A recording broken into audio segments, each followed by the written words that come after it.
my channel. This is Shem. So in today's video, as you can tell, this is a makeup tutorial of Jade from the Bratz squad. So it's not the typical makeup look of Bratz, but I did it just because I love the makeup look on Jade. Anyway, before I start the tutorial, I want to announce that I'll be doing the giveaway as I promised from my previous video that I announced. Kung nagkakaroon ako ng 1,000 subbies, I'll be doing the giveaway na. And the mechanics is, you guys should just comment your answer to the question, why do you want to win the 3,000 pesos worth of Stance gift certificate? Yun, and then I'll be just plugging it in the randomizer.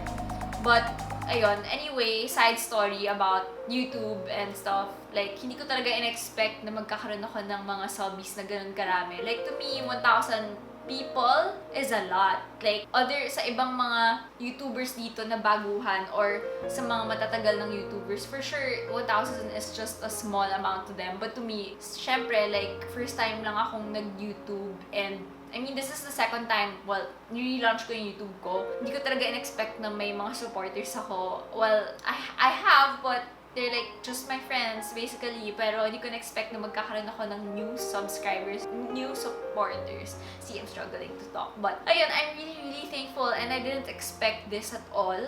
I really didn't expect this at all. And I'm very, very thankful that you guys still continue to support me. Even if I don't really, like, I'm not as good as the old YouTubers yet. Like, I just produce content na sa tingin kong okay for me. And yung sa mga kaka-relate sa inyo, yung basically I want my platform to be open to a lot of people and wala akong pinipili kung sino man yung manonood sa akin. And ayun, talaga in-expect na magkakaroon ako ng 1,000 subbies. So, oh my gosh, I have to stop this. I'm really, really thankful talaga. So anyway, without further ado, let's get right into this makeup tutorial. So I'll just put the clip first, and then we shall start. So I'm going to prep my skin first by using this MAC Prep and Prime, the usual.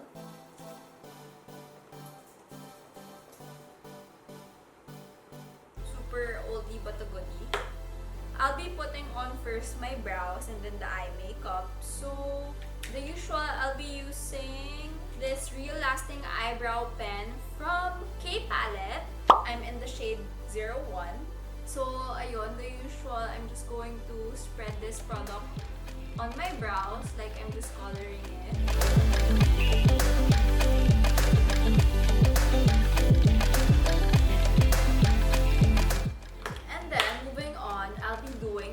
So, I'll get tape lang.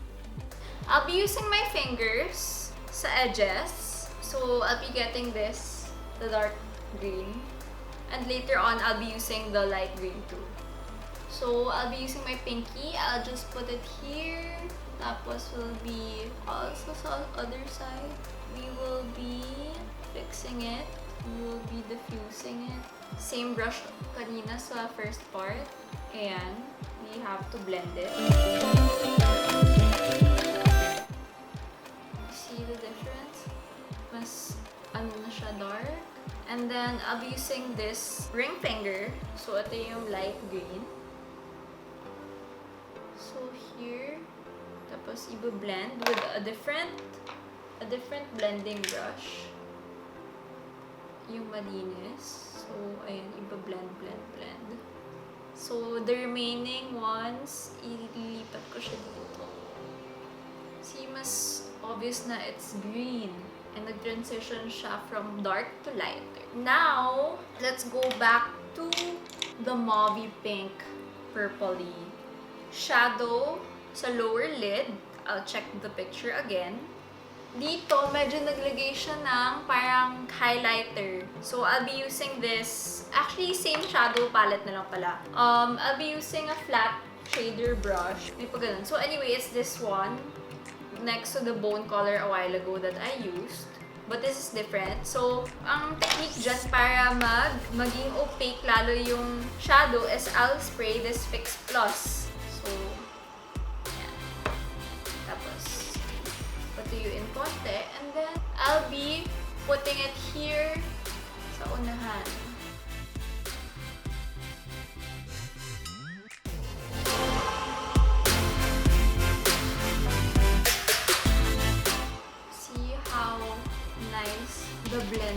the blending of the shadow is super linis. Anyway, and then moving on, I'll be putting the liner already. I'll be using this Kate Tokyo Supersharp liner in EX 2.0. So the usual, actually hindi siya usual, but we have to be careful. We have to trace yung separation ng shadows, yung sa middle.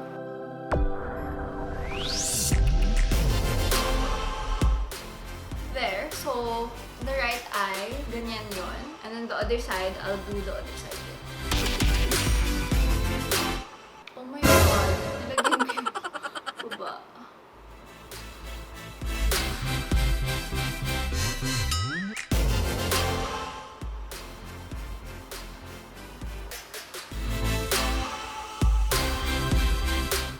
So, kakamayin ko na lang for the highlighter area ng shadow sa ear duct, this one. So, I'll go back with my pinky. There. So, I can chase it out again.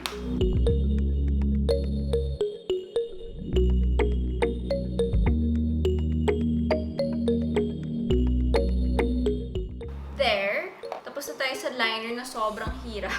Now, we'll go to the face. So, ayan. We can still fix the eyeshadow later. So, I'll first go for the Too Faced Multi-Use Sculpting Concealer. I'm in the shade Natural Beige. Important yung mga discolorations. And then, I'll be using this brush to spread the concealer.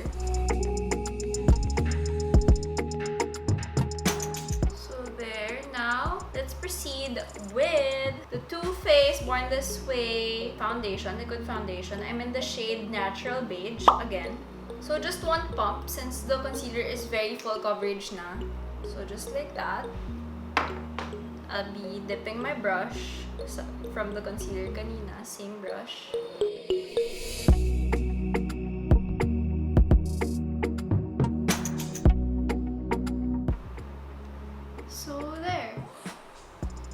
Now, I'm going to put on powder. So, swipe ko lang yung powder with the big fluffy brush from Morphe. It's the G0. So, swipe lang.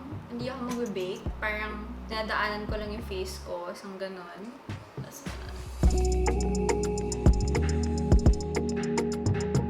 Let's go back sa eyes. I'll reapply the highlight and the concealer para mas pantay yung eyeliner. Shadow kanina. Okay, so I was able to fix the shadow and the liner a bit. Well, it would do.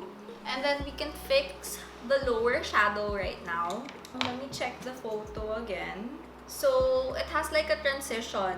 Yung pink na mauve, and then there's like a purple dot, and then the green shadow again. So, can do the purpley thing kanina ito. There. And then, we can plug in like the purple later. And then, yung green na, here, kanina sa green ulit.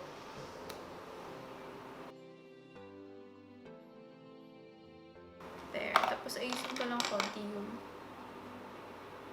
Tapos, yung purple, parang there's like a purple foiled shadow.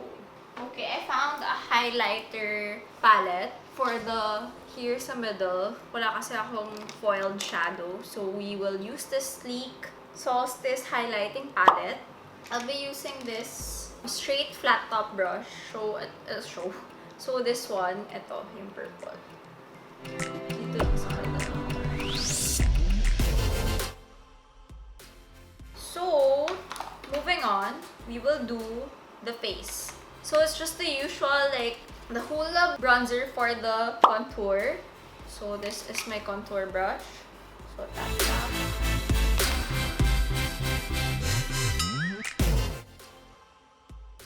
Since we're using the same contour shade, we will use it for the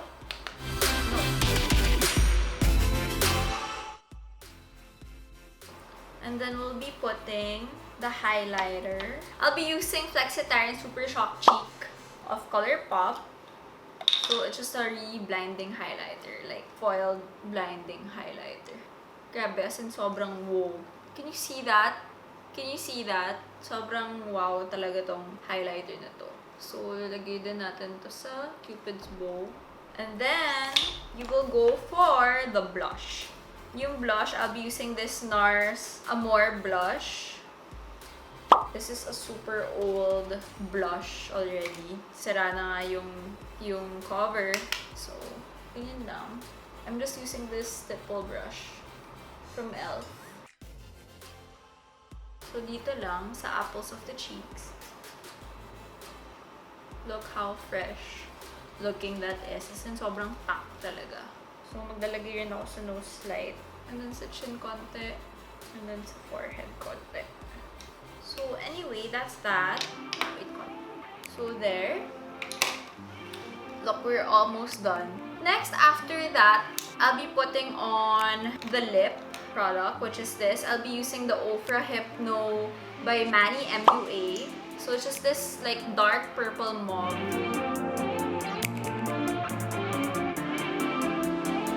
This is honestly one of the best liquid lipsticks. We will put the highlighter later sa may Cupid's bow ulit. And then, I'll just put on some falsies. So, see you guys in a while.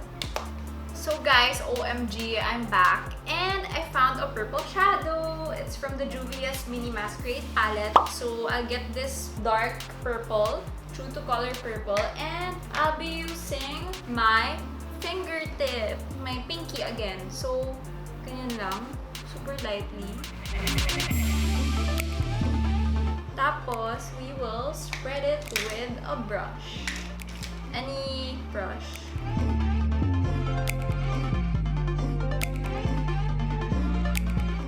Konti pang highlighter from the Solstice palette. Solstice highlighting palette of Sleek. Here, found it. So, this one, again, yung kanina. Ta-da! Pack.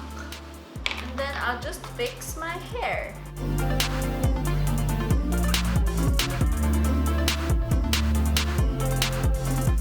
So that's it, guys. Thank you guys for watching. I hope you guys enjoyed this makeup tutorial of Jade.